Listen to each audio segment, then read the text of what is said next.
night. Fueled by fast cars, racing for the rush. So see cars fly. I mean, they'll just fly. Streaking down both lanes of a city street. It's actually just the thrill of being able to go fast, race someone. But the start of a race could easily end a life. You start racing like this especially on a tight roadway. It does not take much at high speed to lose control of a vehicle. Shifting to speeds double the legal limit. Street racers make their own rules and break the real ones. The speed limit through here is 40 miles an hour. I've actually clocked a person at 70 through here before. On the expressway, I've had them at 90. 0397. 4121. So police spend most of the weekend chasing down hundreds of street racers.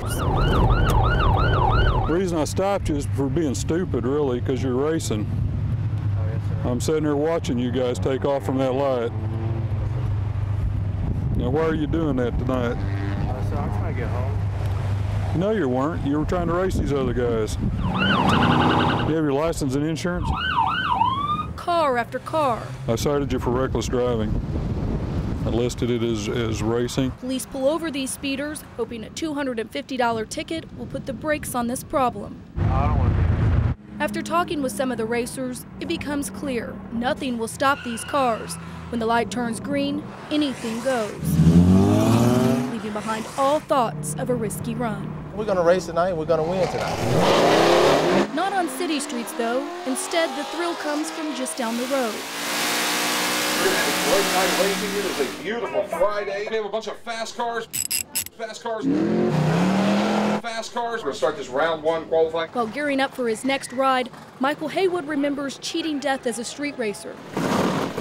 Through the good Lord, I didn't have any injuries. Of course, it landed upside down, but I didn't have any injuries. These pictures of his bruised car are all Michael has from his last race at Thunder Valley.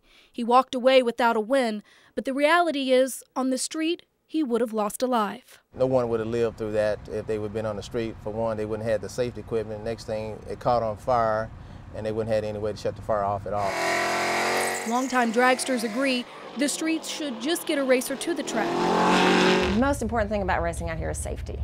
Bar none, it's the biggest concern. It's the biggest advantage that a racer has that comes out here to Thunder Valley. With a pit crew and safety checks, Thunder Valley Raceway is on track to end all road races. Here, racers can go as fast as they want with an ambulance standing by. What a lot of street racers say. They're like, oh, there's too many safety. I don't think that you can put a price on a life, on whether it's your life and whether you want to play, fast and loose with it, or if it's somebody else's life on the street. Still, every weekend, the rubber meets the road.